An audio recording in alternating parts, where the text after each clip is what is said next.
Pourquoi faire des études en anthropologie et en sociologie si on ne sait pas quel métier on va exercer demain?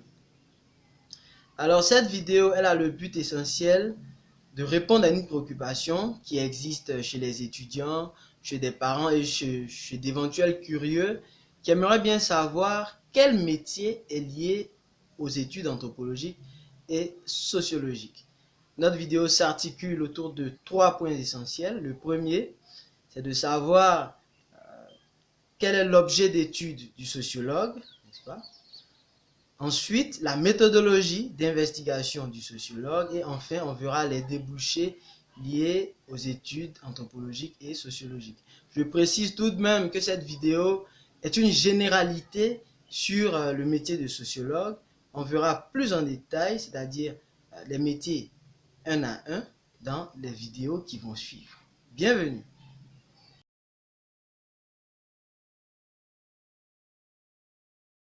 Qu'étudie un sociologue? Un sociologue étudie un fait social. Mais qu'est-ce qu'un fait social? On pourrait penser que tout ce qui arrive dans la société, toutes les manifestations de la vie sociale sont des faits sociaux. Mais en réalité, ce n'est pas le cas. Émile Durkheim dit qu'un fait social, c'est toute manière de penser et d'agir extérieure aux individus et qui exerce sur eux une force coercitive. Bien sûr, ça c'est une définition très académique, on va faire simple. Il faut dire que le fait social a 3 dimensions. La première dimension, c'est penser. On a d'abord un groupe d'individus qui pensent exactement la même chose. Groupe d'individus qui pensent la même chose. C'est ce qui fait la différence entre la sociologie et la psychologie. On a la manière d'agir qui est collectivement partagée, c'est-à-dire un groupe d'individus encore qui agit, des individus qui agissent de la même façon. Et quels sont les sentiments qui animent les différents acteurs au moment où ils agissent. Alors ces 3 dimensions sont à prendre en compte pour savoir si un fait est social ou non. Du moins si c'est un objet de la sociologie ou pas. On va faire un petit exercice maintenant. On va prendre un fait social qui est connu de tous, qui est le terrorisme. Et on va voir si les 3 dimensions énumérées font du terrorisme un fait social. D'abord, on a pensé. La manière de penser collectivement partagée.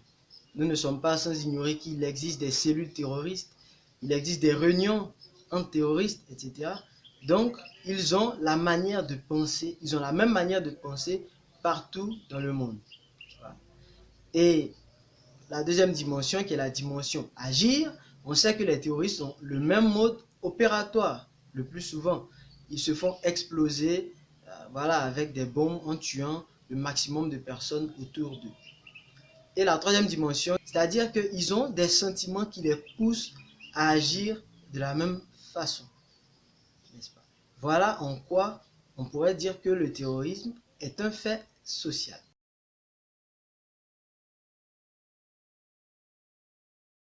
La sociologie est une science, c'est la raison pour laquelle elle a sa méthode propre à elle-même.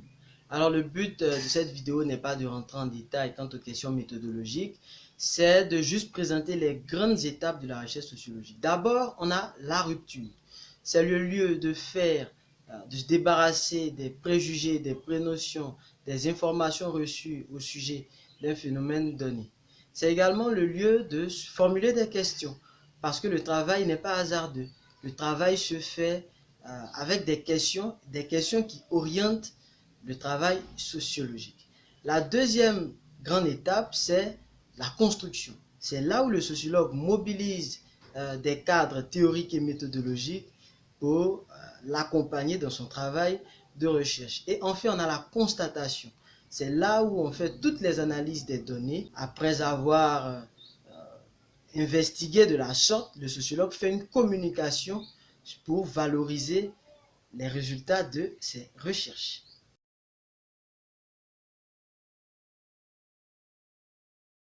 Les débouchés de la sociologie sont multiples pour la simple raison qu'il existe plusieurs sous-disciplines de la sociologie. On peut citer la sociologie de la santé, la sociologie des institutions, la sociologie des organisations, la sociologie du risque, la sociologie du développement, la sociologie des populations, etc. Donc quand on est sociologue, on peut travailler dans plusieurs secteurs d'activité que je vais présenter. D'abord, il y a les organismes internationaux. peut citer l'OMS, le PNUD, l'UNESCO, tous les organismes internationaux que vous connaissez recrutent des sociologues, n'est-ce pas? Ils peuvent intervenir en tant que consultants, en tant que chargé d'études, en tant qu'assistant social, etc., etc. On a également des laboratoires et cabinets de recherche qui sont bien sûr spécialisés dans la recherche sociologique, qui mobilisent non pas un ou deux sociologues, mais des milliers de sociologues. Je pense notamment au CNRS en France, qui est qu'un grand laboratoire de recherche en sociologie. Et il existe des multitudes de laboratoires dans le monde, en Côte d'Ivoire et dans tous les pays, n'est-ce pas?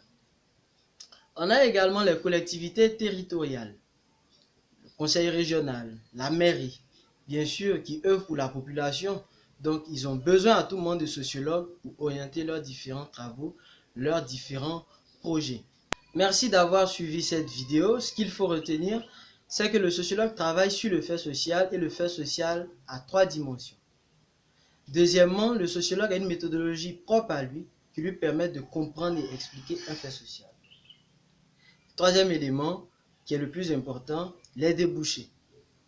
Quel métier on va exercer lorsqu'on aura fini notre cursus universitaire? J'ai donné des informations générales sur les métiers qu'on pourrait aborder, n'est-ce pas? Et dans les prochaines semaines, nous verrons chaque métier, c'est-à-dire chargé d'études et de recherche, le métier de consultant, le métier d'assistant social, etc., etc. On abordera chacun de ces métiers en profondeur. Je vous dis merci et à très bientôt.